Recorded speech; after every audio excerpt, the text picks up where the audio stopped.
In Knowlton, the little town where I grew up, there's one bar for the entire town. So if you're looking to party on a Saturday night, chances are you'll end up at the Knowlton Pub. There aren't many places like it. Some would even go as far as saying it's one of a kind. Everyone in Knowlton's got a story to tell about the pub.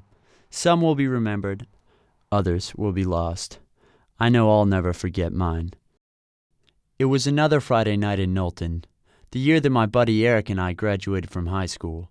In search of something exciting to spark up our evening, we decided we'd try our luck getting into the Knowlton Pub for the first time. That's me on the left, Eric on the right.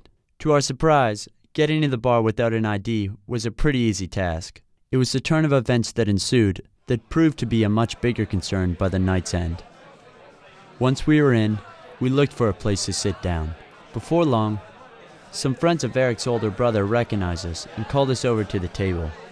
They looked wasted. One of them pulled up some chairs for us, and we had a seat. We sat nervously, wondering what to do with ourselves. He noticed our empty hands and yelled, "Where the fuck are your beers, boys?"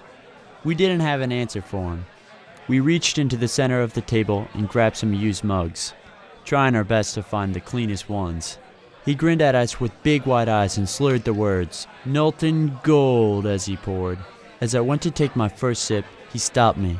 "Wait, you kids know how to play quarters?" I put down my beer and nervously admitted, "Not really." He chuckled and looked at his friends, then held up a quarter and started to take aim at my beer. He bounced the quarter down flat on the table with all his might. We all watched as it flew through the air and landed right in my beer. The second it did, he jumped out of his chair in celebration and yelled, "Chug that shit!" Chug that shit! I immediately grabbed my beer and forced it down my throat without giving it a second thought. I slammed my glass down and threw my arms up in the air cheering. The older kid now had a much more serious expression on his face as he stared into the bottom of the empty mug. He looked at me and said, "Dude, where the fuck's the quarter?" I was confused at first. I've been so caught up in trying to chug the beer that the quarter had completely slipped my mind. Then it clicked, and all I could taste was metal. Panic swept over my face as the guys at the table began to roar with laughter. My first trip to the pub's bathroom came next. It was a rough one, and before long I realized that trying to puke up the coin was hopeless. It took a night at the hospital and a good old-fashioned stomach pumping to retrieve the quarter in the end. The doctors were pretty baffled by my stupidity, but they were nice enough to let me keep the quarter when the ordeal was over.